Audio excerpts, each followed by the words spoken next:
The studio lights were intense, but Caroline Levitt remained composed.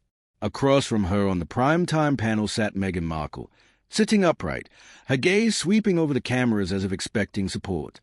The tension had been building ever since the network announced a surprise segment, American Voices versus Royal Claims. Everyone anticipated that the conversation would quickly become heated. Meghan began. The trauma I experienced wasn't just media attention. It was systemic, rooted in. Caroline stayed steady. She leaned forward, the light catching the small American flag on her lapel. You married a prince and moved into a California mansion. You're not oppressed. Meghan, you're simply not popular. The panel reacted audibly. A flash of frustration crossed Meghan's polished expression that I walked away from an institution that failed to protect me, Meghan replied, her voice rising. You're ignoring the pain of women who Caroline cut in firmly. Speak to mothers who've lost their sons overseas. Sit with veterans who return home broken, only to see people like you use victimhood for profit. The live audience shifted. Some applauded. Others remained silent. Caroline continued, eyes fixed on Meghan. America doesn't bow. We don't play palace politics. And we won't allow privilege to pose as persecution. Momentarily at a loss, Meghan turned toward the moderator. I didn't come here to be attacked. And I didn't come here to hear someone call herself brave while living behind palace walls, Caroline responded. Courage isn't leaving Buckingham Palace. It's standing firm when the media, the crowd, and even the crown try to silence you. The segment broke for commercials, but online platforms were already buzzing. During the break, the atmosphere felt charged. #Caroline vs. Meghan was trending in multiple countries before the show resumed. Caroline wasn't focused on social media trends, though. She had a point to make, and Meghan's claims had made it personal. When the program returned, the moderator attempted to ease attention. Let's shift topics, he said, visibly unsettled. Meghan, some argue that your critics are politically driven. How do you respond? Meghan's tone softened. When women speak up, especially women of color, they are targeted and criticized. I've lived that. It's easier for people like Caroline to tear others down than Caroline raise her hand to stop her. Enough, she said firmly. Don't hide behind identity politics. Every time someone questions, you're not about ending the illusion that you're some kind of martyr. You're not. You're a marketer. And America is starting to see it. There was a brief pause, a chill in the air, followed by a wave of clapping, murmurs, and even shouts of agreement from the crowd. Caroline leaned back, composed. Meghan leaned forward, clearly unsettled. The dynamic had completely shifted. Backstage, Caroline's phone was lighting up. Clips of the exchange were already spreading online before the segment even wrapped. Social media was buzzing. Hashtags like #AILMeltdown and #CarolineStrikesBack surged at the top of trending lists. But Caroline wasn't checking her phone. Her focus stayed on Meghan. Meghan tried to regain control. I never claimed to be perfect. I just wanted to be heard. Caroline turned to her, eyes narrowing slightly. You are heard, Meghan. Every magazine spread, every interview, every stage walk through Montecito, you've never stopped speaking. The host attempted once again to bring order. Ladies, let's keep this from getting personal. Caroline addressed the audience instead. It is personal. Every time Meghan tells a story about how cruel America is, she's selling a lie about all of us. And we're the ones who live with the consequences. Not her team, not from behind the gates of her estate. The crowd murmured. Meghan looked visibly uncomfortable. You say you advocate for women, Meghan, Caroline pressed on. But what have you actually done? What policies have you supported? What real action have you taken? Or is this just another performance? Meghan exhaled sharply, trying to push back. Do you think being a woman in this world is easy? Do you think raising your voice doesn't come at a cost? Caroline nodded. It does. The difference is, I don't complain about the price while charging America for the receipt. A collective gasp swept through the studio. The moderator froze. Even the camera operators paused. Meghan was momentarily speechless. Caroline leaned forward. America doesn't owe you applause. Meghan, you've had plenty. It's time someone answered back. And she did, live, unscripted, without hesitation. The atmosphere shifted. Caroline was no longer just a guest. She had become the headline. Meghan adjusted her posture, unsettled. Behind the scenes, her media team was likely scrambling, drafting statements, calling contacts, preparing damage control. But Karoline continued. "You say you left the palace to find freedom," she said in a measured tone. "But all I see is another throne, one built on victimhood, not virtue." Meghan's face hardened, but she stayed quiet. "You left one monarchy only to build another," Karoline continued. "One where no one can question you, where disagreement is labeled oppression, where you control the script and call it your truth." A few in the audience clapped. Not a roar, just enough for the cameras to catch. Meghan finally spoke, her voice slightly unsteady. "You're twisting my words." Karoline didn't waver. "No, Meghan. I'm revealing them." The host tried to change the topic. "All right, let's take a break." "No," Karoline interjected. "Let's take accountability." She reached into a pocket and pulled out a small card she had prepared for this exact moment. Glancing down only once, she read the bold headline, "The American Dream Isn't Royalty, It's Responsibility." Then she looked back up. "You want to be seen as strong? Then stop hiding behind made-for-TV pain. Stop calling patriotism toxic. Stop turning misery into merchandise. And most of all, stop talking down to the very country that gave you the platform you're using." Meghan appeared stunned, not angry, just silent. For once, there was no PR-approved response ready. Karoline leaned back and delivered her closing line. "America's done bowing, especially to anyone wearing a crown of complaints." The silence that followed was louder than applause. Meghan sat still, blinking slowly as she processed Karoline's words. The audience wasn't just watching anymore. They were fully engaged. Something fundamental had shifted. The usual royal deference had been replaced by clear, unapologetic resistance. But Karoline wasn't finished. "You want to call this country broken," she continued. "Try saying that to the families who work." "I'm not attacking a woman of color," Karoline stated clearly. "I'm calling out manipulation." The room went quiet. "You call disagreement abuse, label criticism as hostility, and frame accountability as racism. But what you actually fear, Meghan, is someone who doesn't stick to your script." For a brief moment, Meghan's usual composed look slipped. First surprise, then irritation. "You don't know my story," she snapped. "You don't know what I've lived through." "That I know enough," Karoline answered calmly. "You've turned victimhood into a business while real women deal with struggles you can't imagine. You have money, media deals, and a global platform, yet still cast yourself as the underdog facing the camera."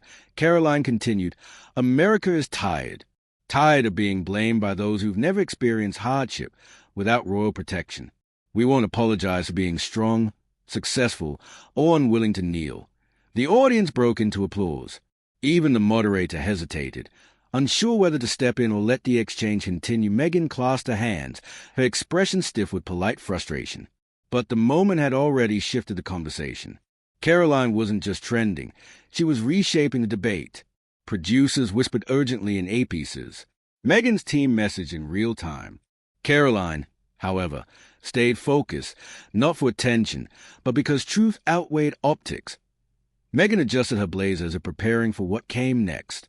Karoline's tone stayed steady. "You keep bringing up pain. But pain isn't a product, a podcast, or a streaming special. Pain is what military spouses feel when they fold a flag.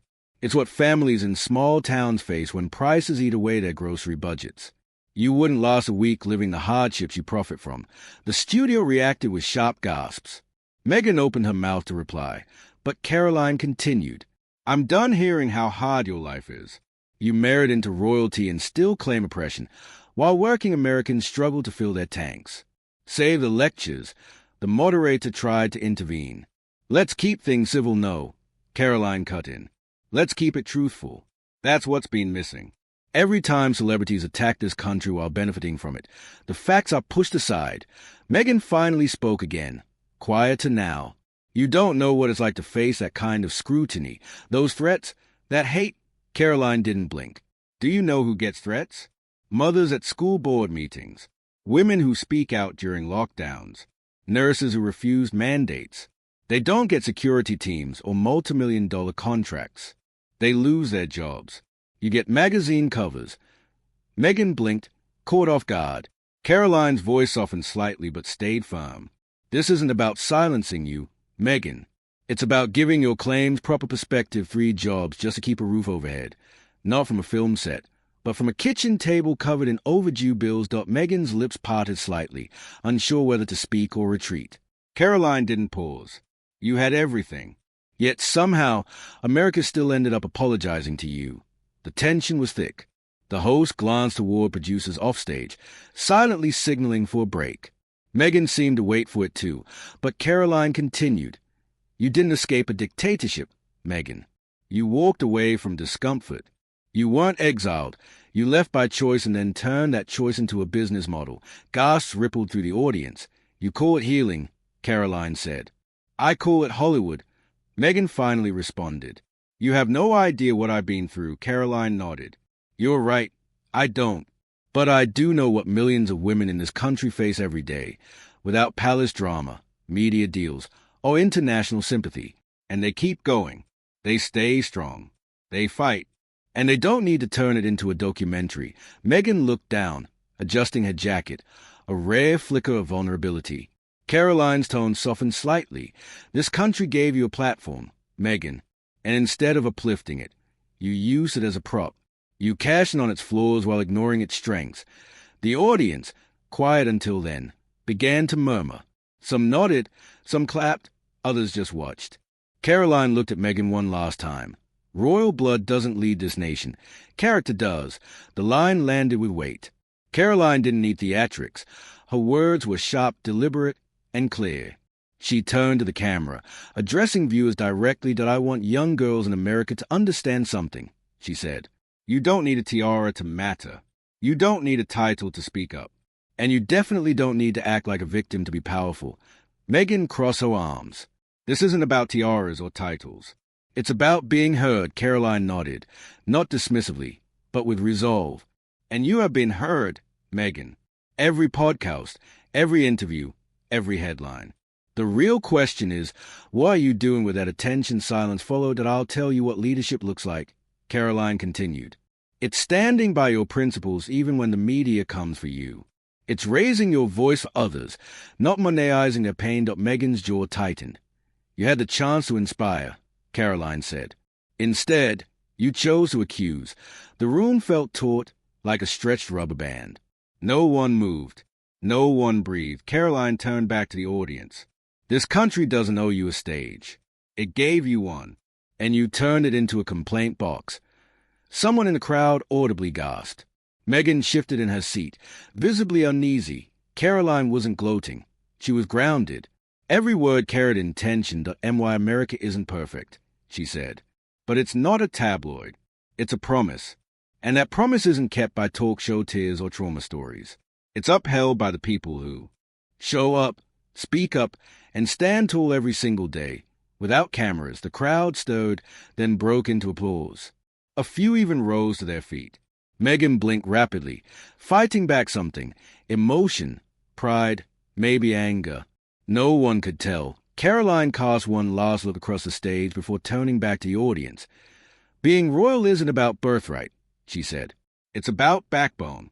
And from where I'm standing, America's got a lot more of that than any castle ever did. The audience erupted. Studio lights dimmed slightly as a moderator attempted to regain control, but the energy had shifted. The crowd leaned in. Karoline clearly wasn't done. Meghan finally spoke again, voice cooler, polished. You talk so much about America's strength. But where was that strength when women like me were silenced, mocked, dismissed? Karoline didn't flinch. She stepped forward, her heels landing like punctuation. You weren't silenced, she replied evenly. You were spotlighted. There's a difference. A ripple moved through the audience. Karoline toned, speaking to both Meghan and the millions watching at home. You know who truly doesn't get heard? The single mother in Ohio working 2 jobs with no publicist. The rancher's wife in Texas who lost her husband in Afghanistan and still wakes before dawn to feed her kids. The cancer patient in Mississippi who can't afford another round of chemo because her premiums tripled. She pointed toward the camera. Those are the women I stand for. Not the ones with Spotify deals and Netflix documentaries. The room froze. Meghan straightened, voice low but edged. You sound angry. Karoline gave a faint smile. I am angry. Not for myself. For the people who never get a seat on stages like yours but carry this country on their backs anyway. Applause broke out again. Growing, you talk about trauma, Karoline continued. But you wear it like a designer gown, displayed, never lived in. That line hit. Meghan's eyes flickered. Karoline didn't relent. You want healing? Fine. Start with humility. Stop turning pain into product. And maybe, just maybe, listen more than you post. The moderator tried again to interject, but it was pointless. Karoline had already seared the moment into everyone's memory. She came for attention, someone whispered in the crowd, and got accountability instead. The next segment was meant to be lighter, diplomacy, charities, something pre-approved by both teams, but the moderator was visibly rattled. Unsure how to pivot from the firestorm Karoline had unleashed, Meghan tried to reset the tone herself. She adjusted in her seat, forced a polite smile, and spoke sweetly. It's easy to judge someone's choices when you've never lived their story. Karoline tilted her head. You're right, she said calmly. I haven't lived your story, but I've met thousands who paid for it. The air thickened again. Karoline stepped forward. Her tone was firm, controlled, the kind of voice that didn't need volume to command attention. You moved here. You married into royalty. You signed multi-million-dollar contracts. And somehow, you still want us to believe you're the victim. Meghan opened her mouth to reply, but Karoline simply lifted a hand. Composed, steadied the room, quieted instantly. I'm not here to dismiss your experiences. Karoline began evenly. I'm here to make this clear. Americans are tired of celebrity martyrdom. You left the palace and stepped into a media empire. Most people here don't even get a full lunch break. A low wave of agreement moved through the audience. You call it your truth, Karoline continued, locking eyes with Meghan. But truth doesn't shift based on who's trending. Truth is what a mother in Detroit sees when she can't make rent. It's what a Gold Star family feels every time someone says, America is broken.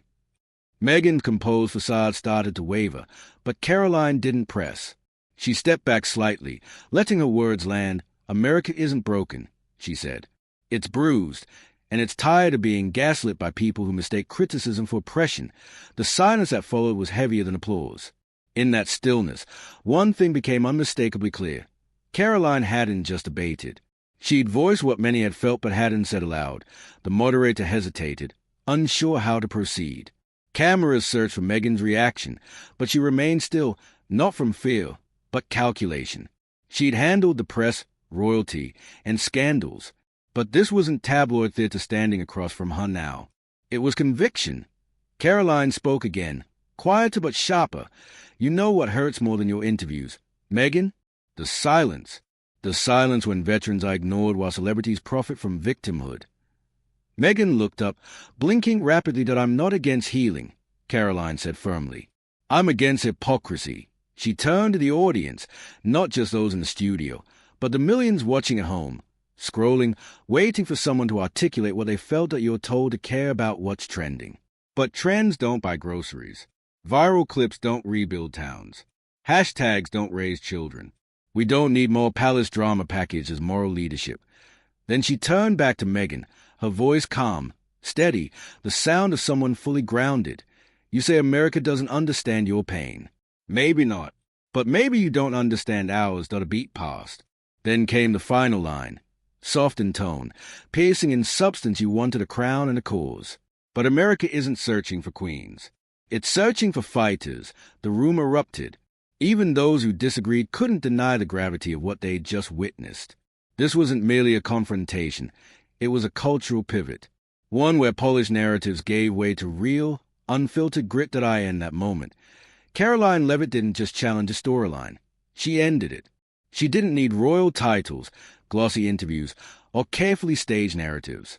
She had something far more powerful, the voice of a nation weary of being lectured by the privileged and ready to be led by the steadfast. As Meghan sat silently, America wasn't listening to crowns or complaints.